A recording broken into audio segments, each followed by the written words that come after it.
Apaga lá, por favor.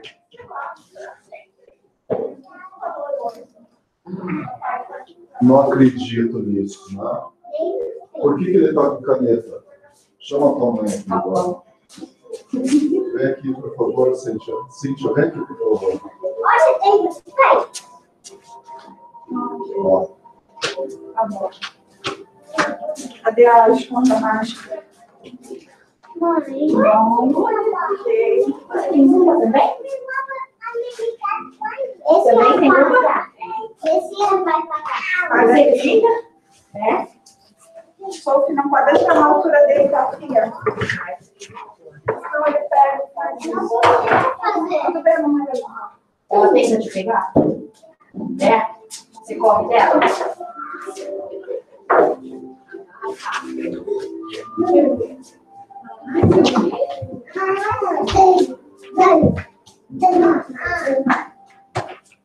Pega, você vai pra lá. Vai. Leva ele pra lá. Leva ele pra lá. Ele tá fazendo muita bagunça aqui. Só não pegar a esponja mágica. A última vez que eu vi, estava em cima da mesa. Onde eu vi. Tá, Cíntia, agora deixa. Não vai fazer isso agora. Começar, não dá pra gente. É que seu pendrive lá pra deixar isso. Chega. Sophie, chega. Já te falei, chega. Você não tá entendendo? Vai pra lá agora. Já te pedi pra falar. Por favor. Chega. Sophie, vai pra lá agora.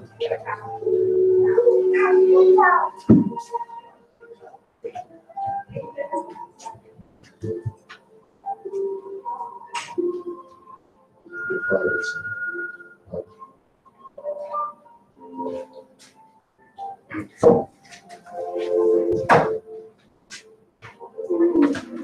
Depois você desenha. Não sabe fazer tudo. Tudo bem, depois a gente faz. Não, outro pode.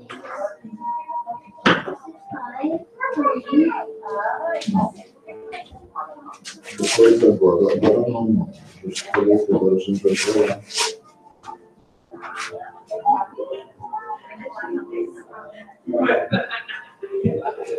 Bem sobrecarregados, eu estou fazendo tudo e está ficando bem sobrecarregado. Você tem que chegar muito sobrecarregado nos compreensões. Não tem que conversar sobre isso. Senão está trazendo toda vez as conversas ruins.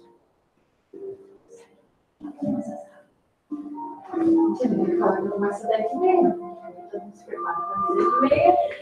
Não, preparação aqui. Não é o pessoal que está fazendo a preparação para fazer o será para a apresentação e tudo.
Genesini.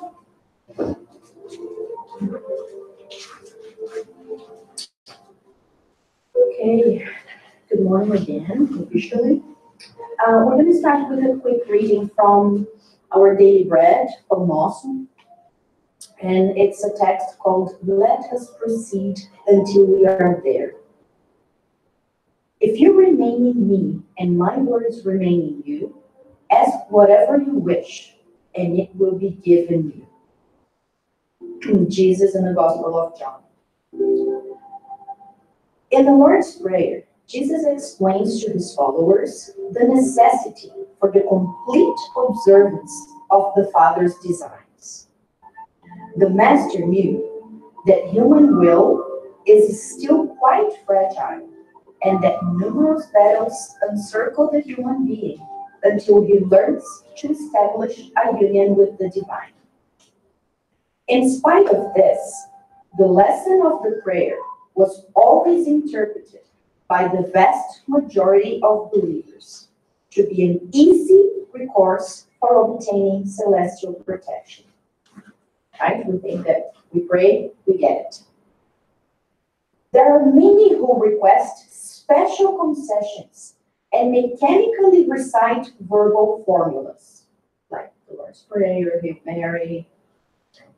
Logically, they cannot receive immediate satisfaction to their personal whims because in the state of weakness and of ignorance, the Spirit requires to learn to submit to the divine designs concerning him or herself.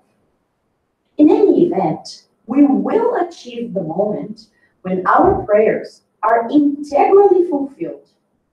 We will accomplish this when we are actually spiritually in tune with the Christ.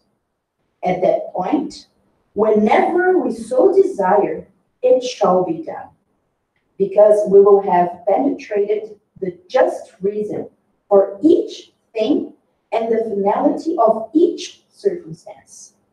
We will be capable of wishing for and requesting in tune with Jesus, and life will present itself in its genuine, infinite, eternal, renovating, and beautiful characteristics.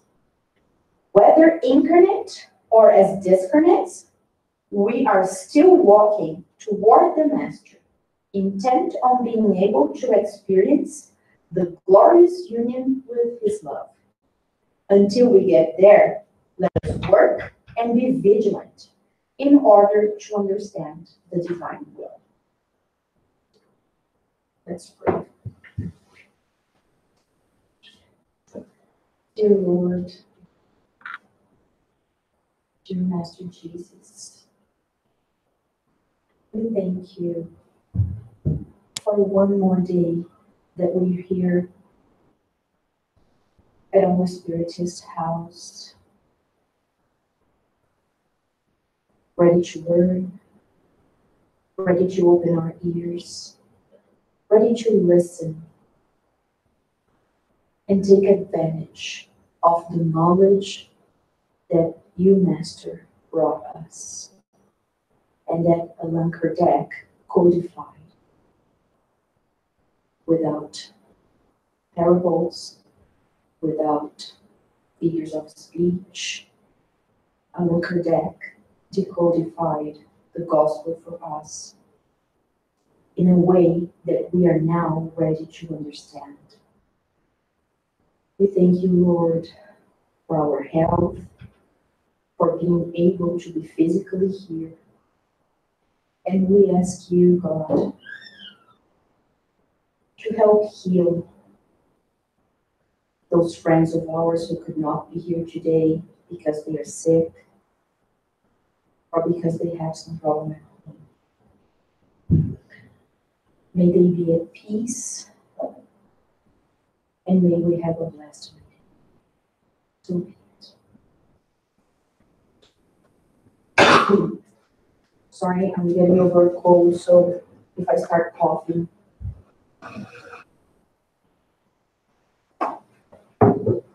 All right. So the virtue of the month is meekness. So 2 weeks ago, we did a lecture called Blessed Are the Meek, Understanding the Meaning of Meekness. And I think, Cynthia, you were here, right? For parts of it. Coming and going with the kids. Because meekness has this negative connotation, both in Brazil and here in North America as well. It has the connotation, it has the idea that it's the same as weakness, when in reality, it's not. So what the dictionary says is that meek is an adjective, and more is meeker, and meekest. Sounds weird, but that's what it is. And the dictionary gave me 3 entries. The first, humbly patient or docile, as under provocation from others. So when others provoke you, you are humbly patient. You don't react. What's the term? It's mustard. Mustard, yes. The second entry, overly submissive or compliant, spiritless, tame, which is the usual meaning for most people. Overly submissive, right? You are people's doormat if you're meek. That's what most people believe. And the third entry, obsolete. That means it's not used anymore as meaning gentle and kind. It's a pity that it's obsolete because that's what it is, gentle and kind. Now, if we go back to number 2, overly submissive or compliant, spiritless, tame.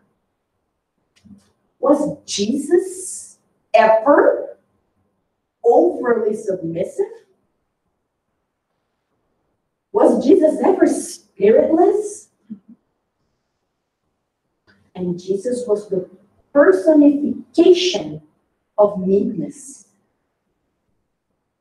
So, and then here in North America, quite a few Christian religions have a little motto that says, meekness is not weakness.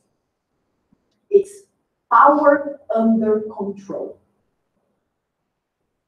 It means that I can react, but I humbly choose not to.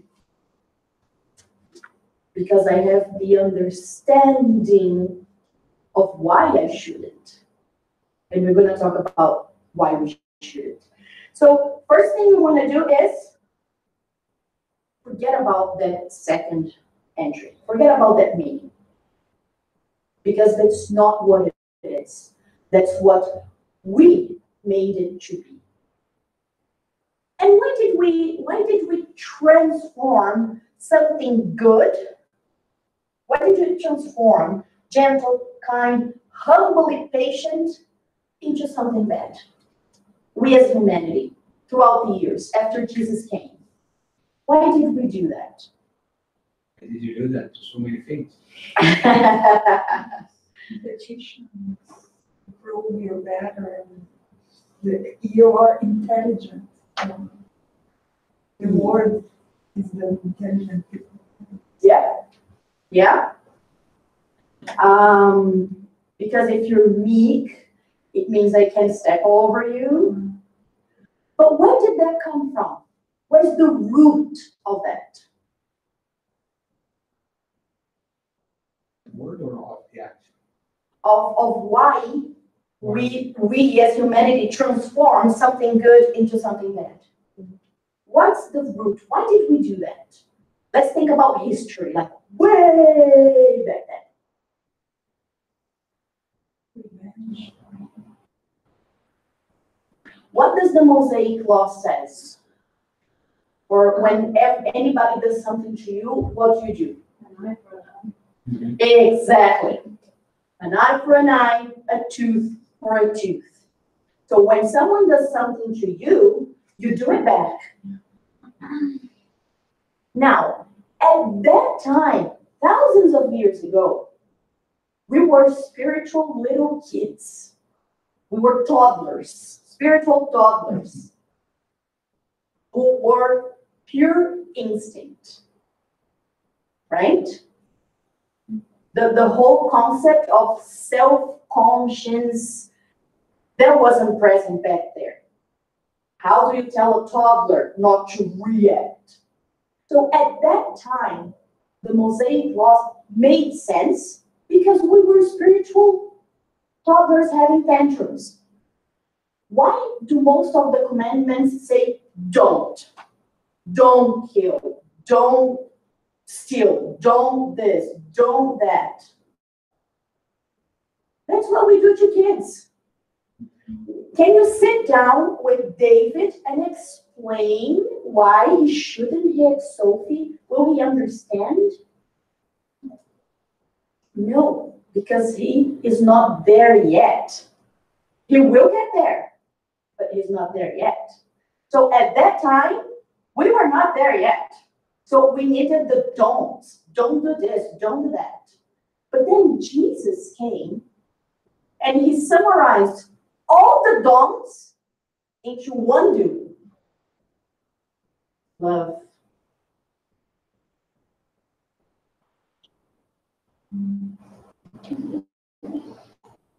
The first commandment is the same, right? In the 10 Commandments, and when Jesus said it, love God above all, with all your heart, all your mind, and all your soul. That remained the same. For the other 9, he summarized all the other 9 into one. And like the first one, like love God above all self, love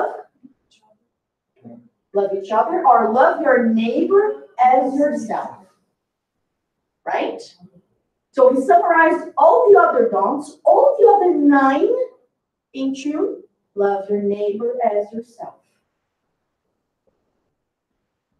However, and of course, if you think about it, if you love your neighbor as yourself, you're not going to kill, you're not going to steal, you're not going to try to steal their wives or husbands.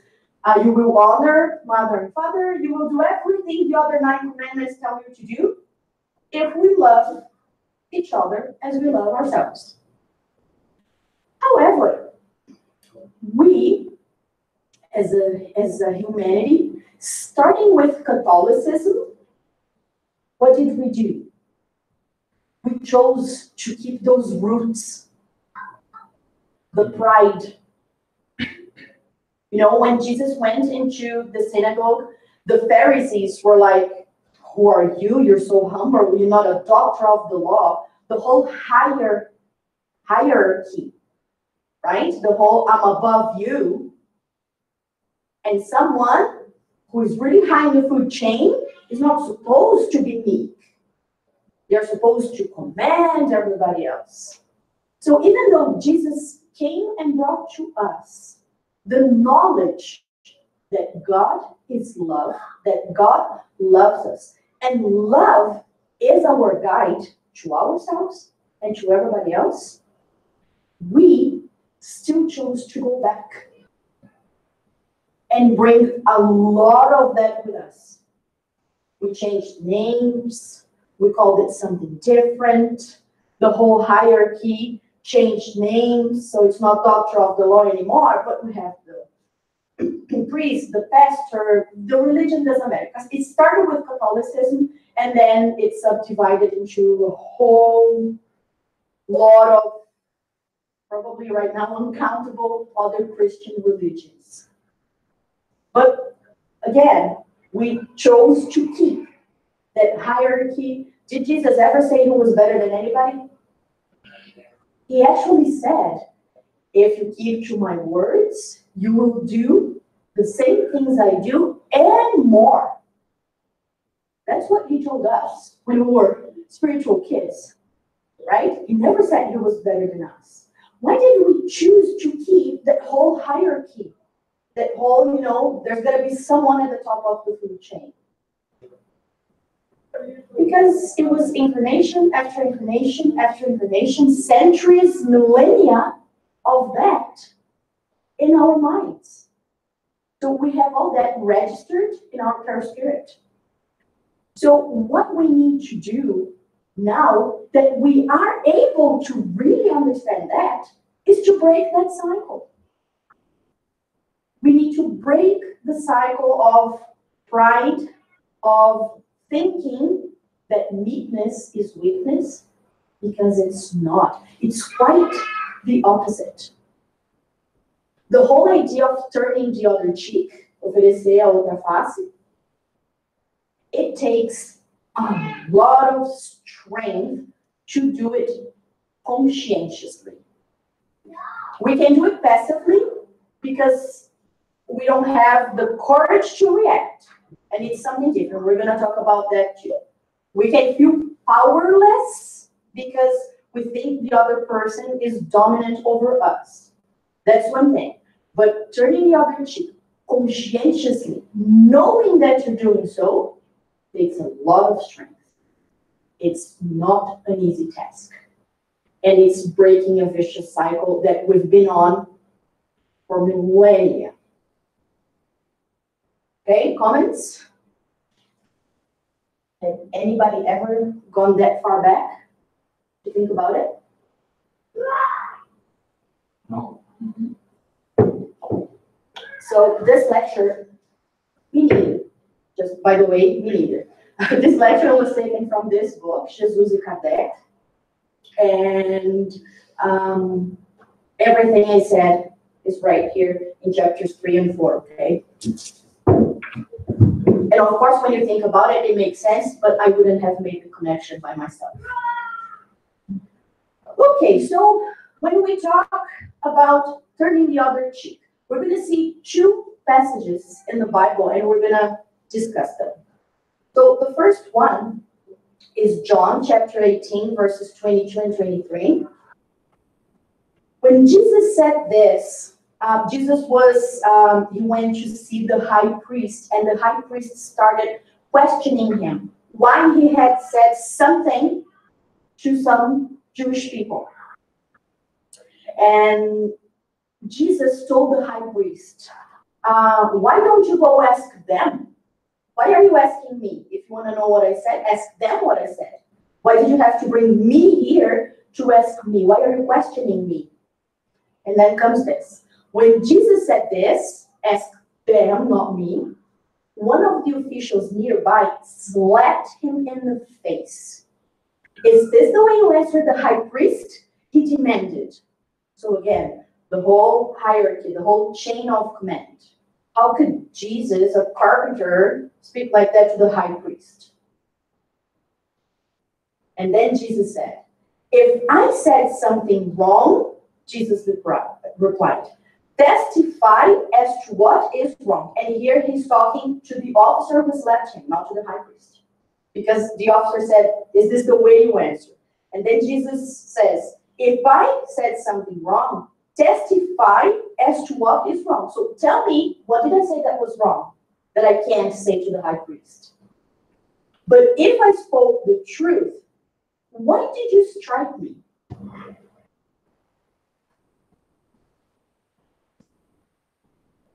Okay, so we got the situation. Okay, now when we go to, I didn't write what passage it was. I believe it's Matthew 11:39. That's when Jesus said, but I tell you, do not, this is the Sermon on the Mount, so it's Matthew 5:39. But I tell you, do not resist an evil person. If anyone slaps you on the right cheek, turn to them the other cheek also. Now, in this one, did Jesus turn the other cheek? Did he turn the other cheek to the official? No, he did not. So how do we explain that? First he says you have to turn the other cheek, and then when this happens, he actually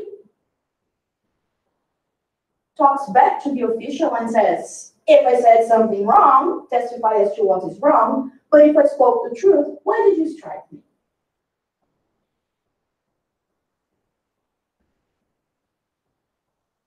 Doesn't it look like it's contradictory? No, because he didn't use violence to reply it, just to try the reflection about the act. Exactly, Cynthia. You hit the nail on the head.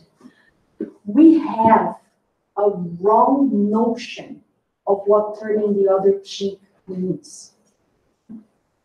We usually think that turning the other cheek means shut up and don't say anything.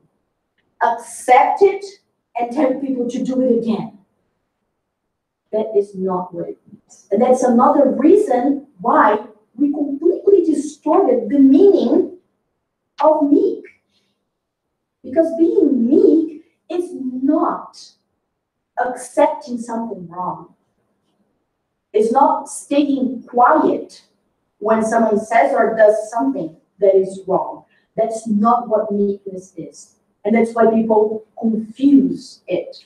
And I'm going to include myself in those people a couple of years ago. Oh, I confused it. I confused meekness with just agreeing not to say anything. Turn your back and walk away. And that's not what it is. So what Jesus actually means,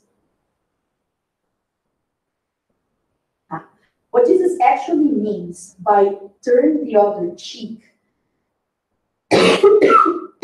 sorry, is, let me here.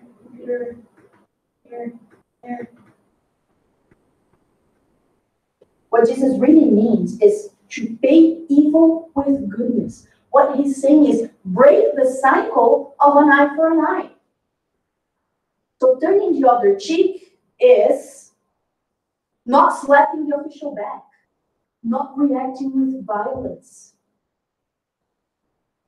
not paying evil with evil. So even though it looks like it's a little contradictory, it's not. Because he did not pay the slap he got with another slap. So that is turning the other cheek. It's not agreeing with something wrong. He questioned the official. If I said something wrong, tell me what was wrong. And if I didn't, why did you do this? So he was making it very clear that he didn't agree with what happened. However, he did not pay with the same kind of violence. He did not pay evil with evil. He paid evil with goodness. He actually proposed a reflection to the official. If I didn't say anything wrong, why did you hit me? Think about it.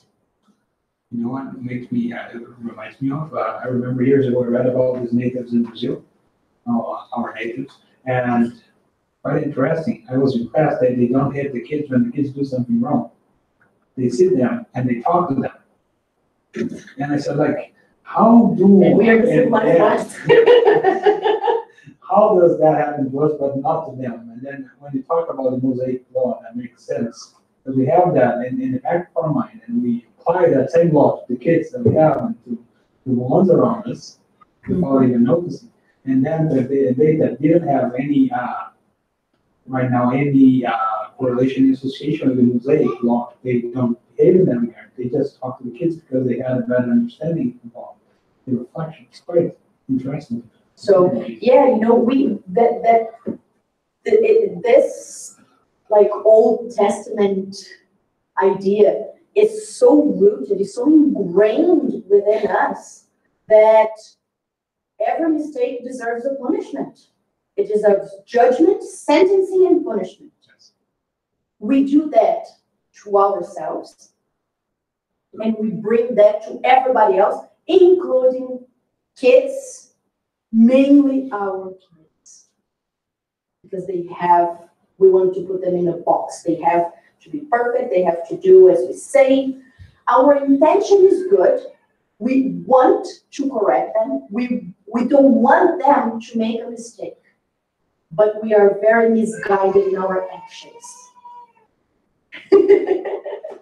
But we are very misguided in our actions on how we try to correct them. So here's the thing. Peaceful is completely different from passive. So many times we confuse meekness and tolerance with passiveness. We think we need to accept everybody else's vibes, everybody else's egotistic movements in order to be tolerant. Being tolerant is taking everything and not saying anything.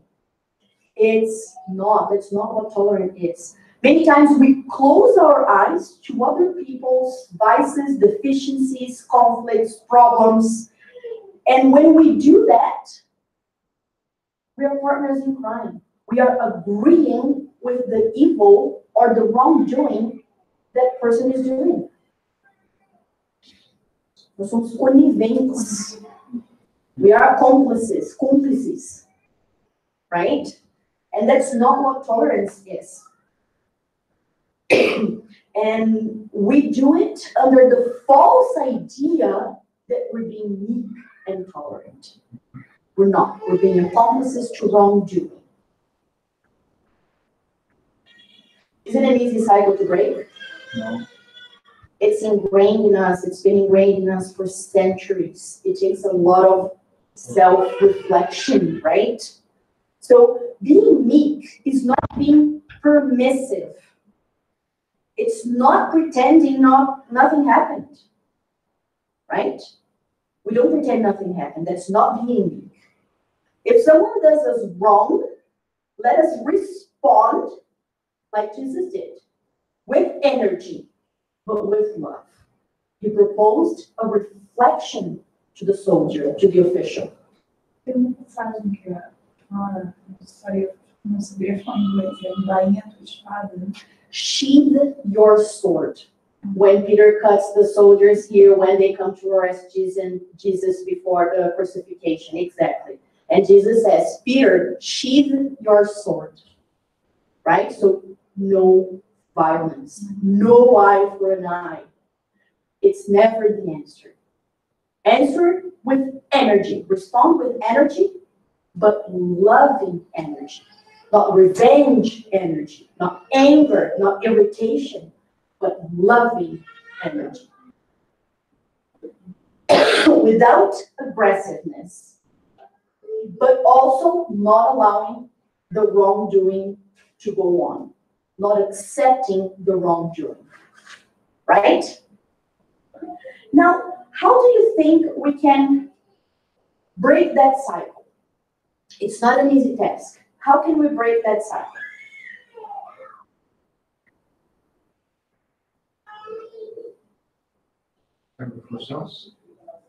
Yes, but how? The concept is simple. Super simple. The execution, breathe. The execution, not so much. It takes not just action, it takes understanding. There are some steps that we can follow. Because there are two levels of ignorance. The level of not knowing and the level of not feeling.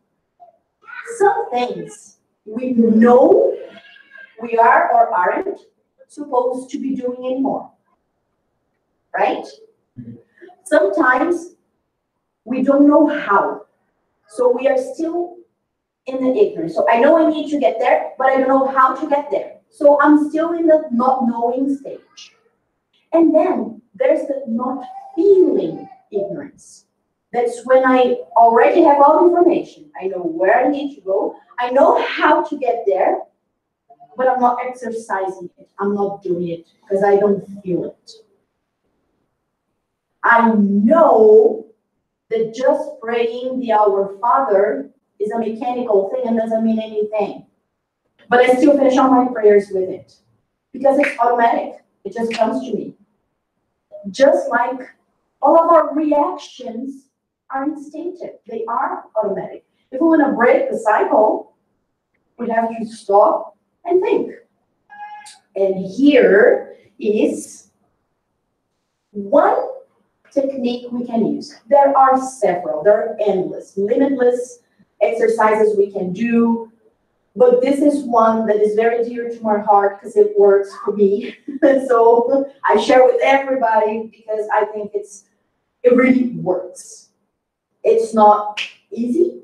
It's not 1, 2, 3, done. But you can feel yourself going through the steps. So you know it's working because you know exactly at what step you are. So it's called PARTA technique, and each letter stands for something. So P for perception or acknowledgement, and lucky us, it translates into the same thing in English as it is in Portuguese. A, acceptance, reflection, decision, and action. Now, this technique works both for things we want to change only for ourselves and for virtues that actually involve others. For example, tolerance, meekness, they involve others, right? I'm being tolerant with a coworker, I'm being tolerant with my kids, with my parents. We tend to lose our patience with our parents very easily, and we forgot how much patience they had with us, right? Which is very unfortunate. And we still say we honor our father and mother. Sometimes we need to rethink that. But let's get moving on, we won't have time. So P, perception. Perception is the first step in the process of changing, because we can't change something we don't realize. It's the stage of self-awareness. It's important to pay attention to the following issues. So this is the moment I decide to break the cycle, and I'm gonna stop and think. But when I stop and think, I need to pay attention to a few things. This perception is supposed to be kind, free of right or wrong judgment. So we are in a process of evolving, of evolution. So we are allowed to make mistakes. We will make mistakes, right? You can't learn without making mistakes. So we are, as humanity, on this planet, we are roughly in the same condition. Some people have developed some qualities more, some people have developed other qualities more, but in general, as humanity, we are in the same condition. And this condition is, we are spirits in evolution. Still at a very similar stage. So this whole judgment of right or wrong, both towards ourselves and towards others, we need to start looking at it differently. The whole, I think I'm better, or I think that I'm worse than someone else. No, we have different things to develop. That's it. If we have a deep understanding of this, it's a lot easier to be tolerant and meek towards others in our hearts. Not just mask our actions, not to be nice, but to be really meek and tolerant. In reality, not just pretend. But I'm nice to Cynthia here. The moment she turns her back, I'm like, oh, I thought she was never going to leave. Right? That's not what it is. Because that means I still think that I'm either better or worse. Because sometimes when we think people are better than us, they still annoy us. Right? Because you're like, I want it to be as good as that person, but I'm not. And that's still annoying. So we need to have a deep understanding as humanity We're at the same level, making mistakes to evolve. Our mistakes need reparation. We need to fix our mistakes, not to judge them. Judging them is wasted time. After we made the mistake, why am I going to waste time to judge, sentence, and give myself punishment? I need to fix my mistake, learn from it, not do it again. Like Jesus said, your faith saved you, go and sin no more. Don't do it again. That's it. The whole time wasted judging is useless. Doesn't take us anywhere. It's necessary to understand the difference between your idealized self or your idealized neighbor in the biblical sense. In Portuguese we say o outro, but in English we don't say the other. In English we say neighbor, but in a biblical sense, not the guy who lives beside you. So we need to understand the difference between your idealized self and your idealized neighbor, and your real self or a real neighbor. Because there's a big difference. There's a difference between who I think I am and who I really am, right? And it can actually go both ways. Sometimes we think we are better than we actually are. Sometimes we think we are worse than we actually are. And sometimes both, depending on what qualities we're talking about. I'm better at this, I'm worse at that. So there's a difference between who I think I am, who I really am, and who I think my neighbor is, and who he or she really is. So we need to understand that there is a difference. Because every time, oh, I have this here, after, sorry. So the idealized is how I think others are or should be when we're talking about other people. It works for us too, but. So with qualities I would like them to have and vices they shouldn't have. So the person I idealize, my children, my spouse, friends, family, whoever, co-workers, the idealized is how I think they should be, how I wanted them to be, the qualities I wanted them to have, and the vices I didn't want them to have. And it's the same thing. We usually idealize either better or worse than it actually is. And the real person, either me or the other person, how the other person actually is or how I really am, with qualities and vices like everybody else. Different quality, different vice, but same level, right? Because every time we say that a person disappointed us, it's a conflict between what I idealized and what is real. Nobody disappoints me. I allow myself to be disappointed because I idealized something that is not real. I expected something that is not real. It's just in my idealization of that person. Or even of myself when I disappoint myself. I thought I was capable of doing better. I don't have an understanding of who I think I should be and who I really am. So nobody's perfect. We are not perfect. Nobody else is perfect. And that's why compassion and tolerance are so important. Because compassion means that we understand that others are struggling just like we are. Right? And they're trying their best despite their imperfections, just like we are trying our best despite our imperfections. We need to observe how we deal with power in relation to other people. Interpersonal relationships always involve some kind of power. Always. And there are 3 negative movements and 1 positive. So the first negative is prepotency. Is the use of power over someone else who is subjugated. A prepotent person idealizes themselves to be superior to others. They force the other person into submission because they think that person is inferior to them. Does that sound familiar? Yeah, have we seen that before? Right? The second negative is omnipotence.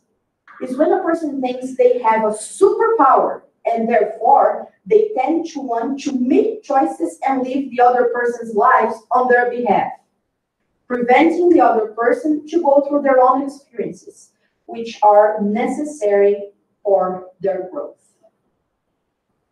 So it's when we interfere with other people's lives. We want to live their lives for them. You don't know how to do it. I'll do it for you. Holy. Ask if I didn't see myself there a few times. So exactly, because we think we are more intelligent, we are more capable than the other person, and that's why we have to direct our lives. My children cannot choose their profession. They don't know what they're doing. I will tell them what they're going to be because I know what's good for them. That's a very common parent-child relationship, but it happens in all others, siblings, even with parents when they get older. We decide that we know more than they do. Very often we do that. But again, it's, you don't know, I know better than you. So, let's do. The two movements, prepotence and omnipotence, they are intimately associated. It's people who want to control everything and everybody because of their superiority complex, which actually comes from their pride. And in reality, it's a reaction to the inferiority complex that these people have. So deep down, they feel inferior. So they react by trying to overpower others to compensate for the fact that they feel inferior. The whole parent-child thing. There's a song by Alanis Morissette called Perfect. And she says, I will love you if you're perfect. That it wasn't good enough, try harder. And she says, I'll live through you. I'll make you what I never was. So the whole trying to control is to make other people do or be something that you weren't capable of. It's funny, but when you think about it, it makes sense. So when I try to overpower someone, deep down, I want to control them because somehow I think I can make them do better than I did. Human beings are crazy. Okay. And the third one, negative, is powerlessness. So it's a passive, egotistic way to exercise power. The powerless person idealizes themselves incapable of exercising any activity that may influence someone else's life.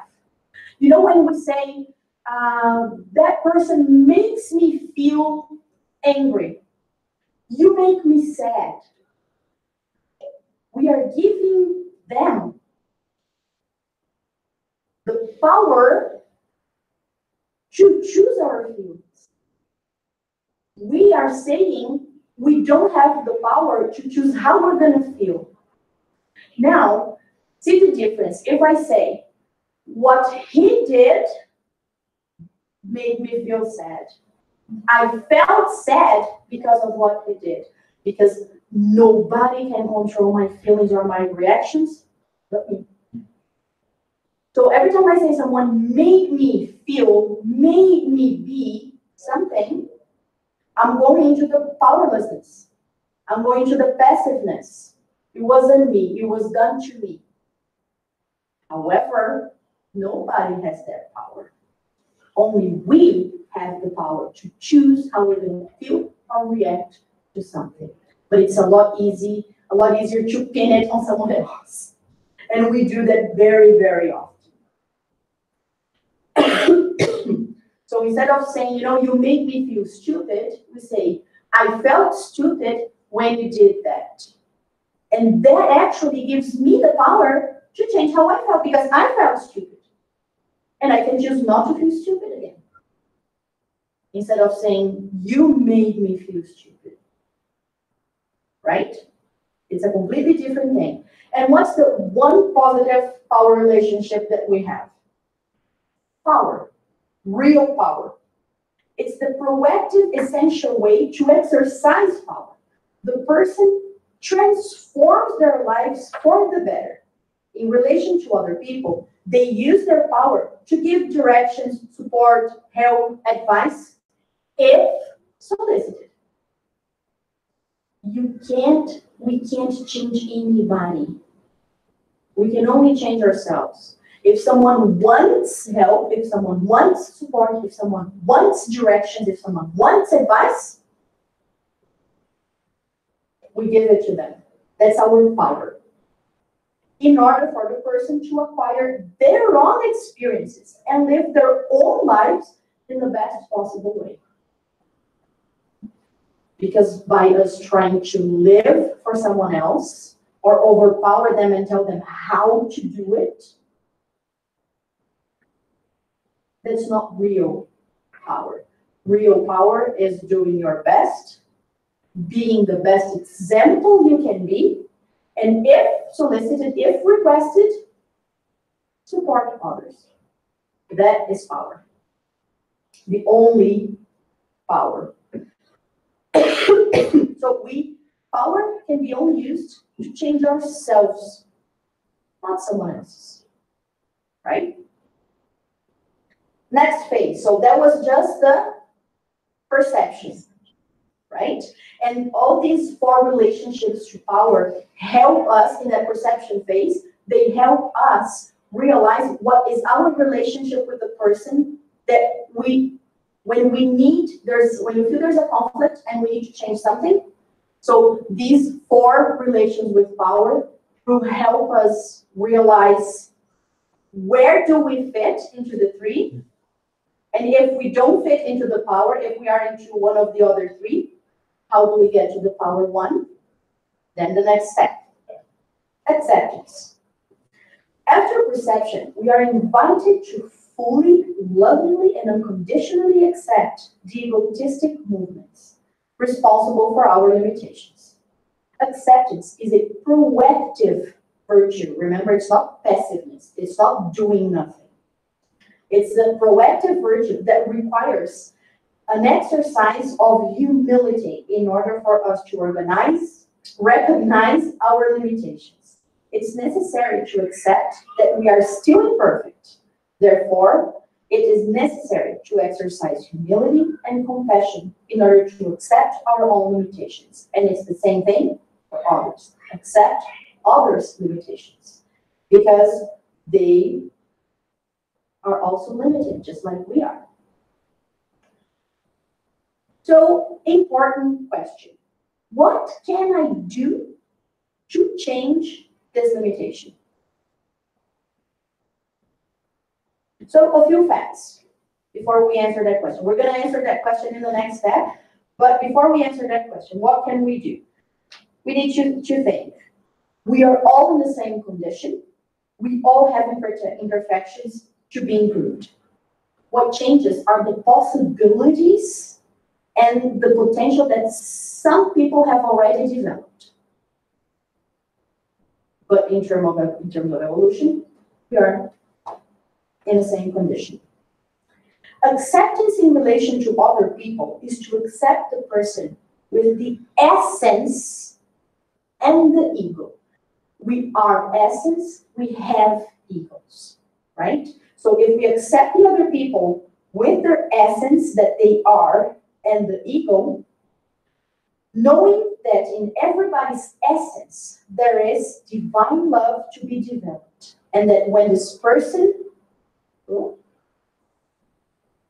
sorry, I missed a part. And when this person makes a mistake, they don't stop being this divine essence. We are divine essence.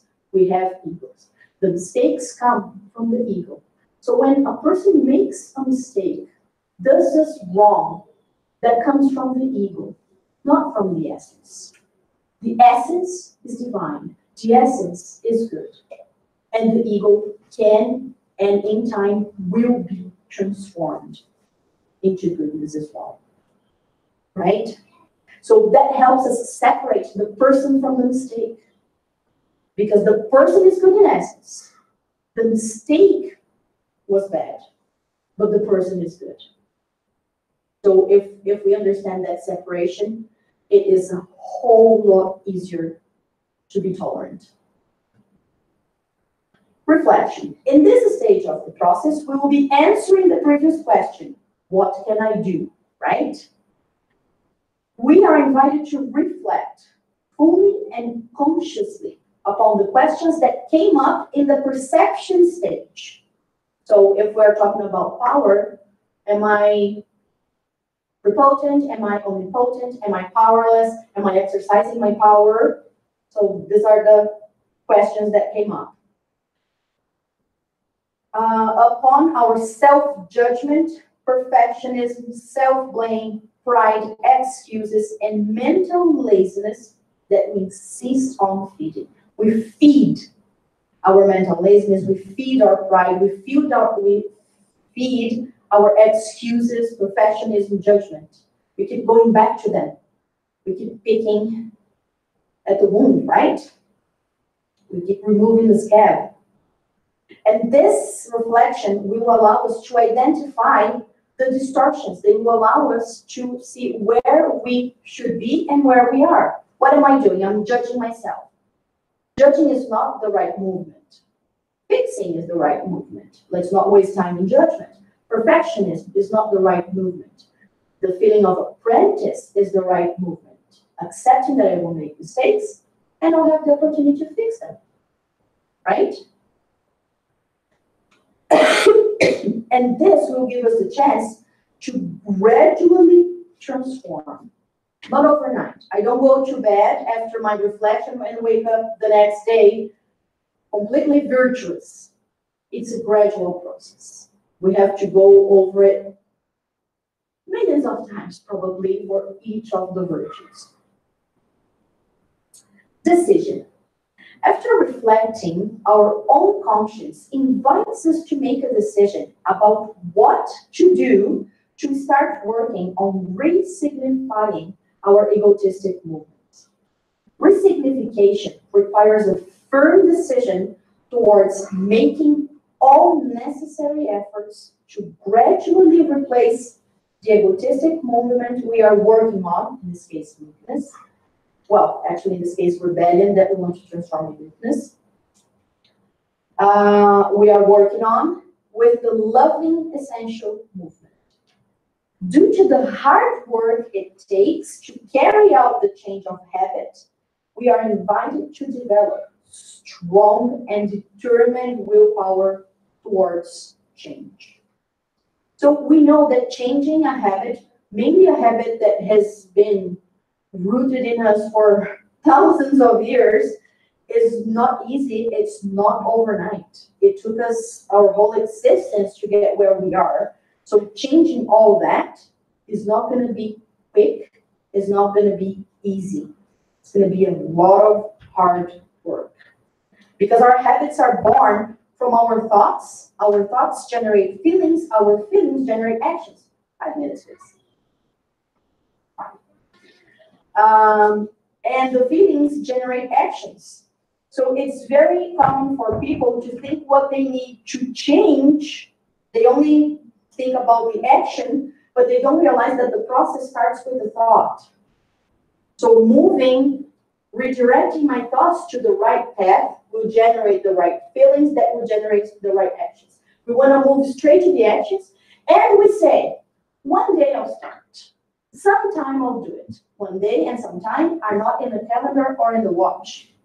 And we keep just postponing. As we say in Portuguese, we keep pushing it with our bellies, And the longer we wait, the harder it gets to do it. The more hard work we're going to have to do. And then the last A, action. Once we've made the decision to change, it becomes essential to consciously act in order to slowly and gently replace the egotistic movement with the proactive essential movement. Okay, so on this phase, it's important to establish an action plan. So you start to work with simpler things. So the whole rebellion, meekness. We start to work with the simpler things. Start working with our reactions, for example, with spouses, right? Glenn gave a great example yesterday of a neighbor of his that in a building, she used to yell at her husband, and she had a small child, and the whole building could hear it. And sometimes she would start yelling at him. When he got in the garage, she would go to the window and start yelling at him from the apartment, and he was in the garage. And then one day she was talking to him, and she said that she felt better. She said she felt bad for her kid every time she was yelling and had those loud fights with her husband.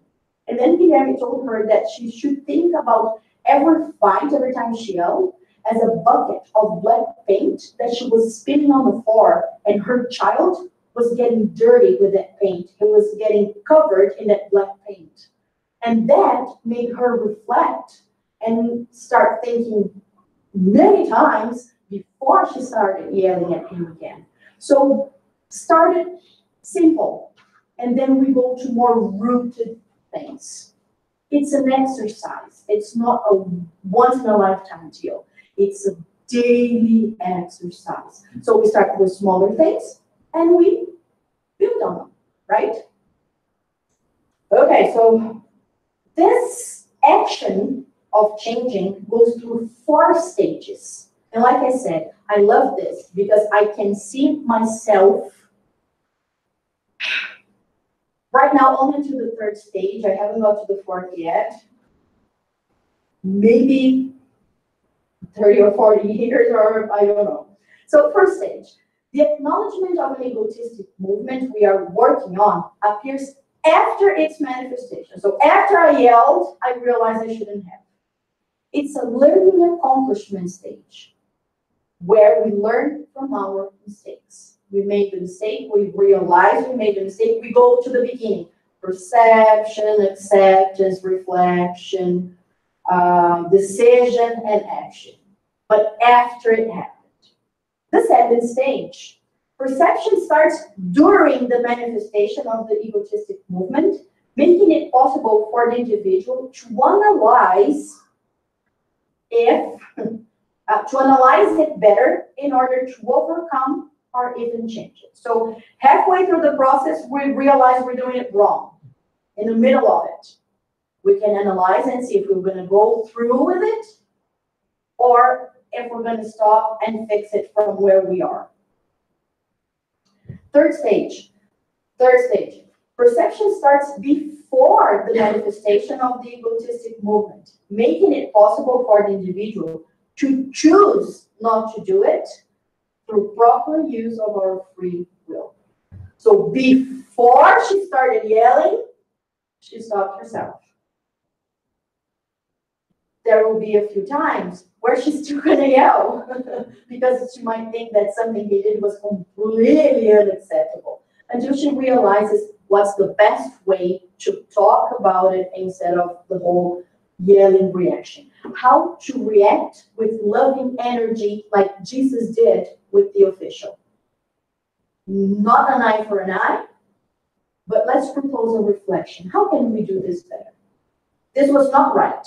How can we fix it? And the 4th stage. The individual starts to realize that the manifestations of the egotistic movement that we are working on will become more and more sparse until the change is completed, when there are no more manifestations because the egotistic feeling was transformed into an essential virtue. Like I said, I can see myself up to stage 3, working to get to stage 4. But this is why we say that this needs a firm decision. And it's continuous, patient, perseverant, and disciplined efforts. Not once, not twice, not 20 times, not 1,000 times. Millions of times. Until we have transformed it into an essential feature. So, like I said, it's very dear to my heart and my words. Any questions, any comments? A lot of food for thought, right? Where I am, mid stage. Great. But that's and that's the thing. Like when you use this technique, I see myself in all of the first 3 stages for different virtues. Mm-hmm. So some virtues I'm a little further ahead. Yeah, come on. Some I'm a little further ahead. Some I'm way behind. So You can think about that not just as virtues, but as acts or other things that you do. It's like smoking. If somebody smokes, can see where they are. And like the first one, they don't understand. The second, they start to think about that, and the third one, they already realize that it's bad for them. yeah, so thoughts generate feelings that generate action. But it's a process that takes time. It's not, I think today, I feel tomorrow, and I do it the day after tomorrow. Depending on what we need to change, if it's something that's really deep in there that we bring from incarnation after incarnation after incarnation, it is going to take more exercise and more time to change. Isn't it so much?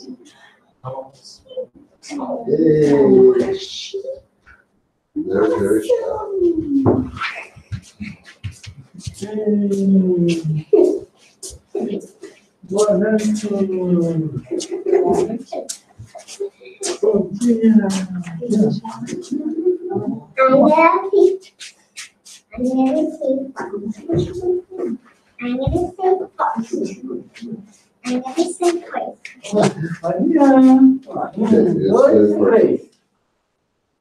Today, we're talking about Meekness. meekness. And then we learned that you are You're strong, like a lion. So show you. like a lion. And I'm meek as This. Hey. And I'm strong as a lion. look, I'm strong as a lion. And Put your mask, Sophie. Put your mask. Meekness as a sheep. and calm. Is a kitty. Yay. Awesome! Yeah, wow!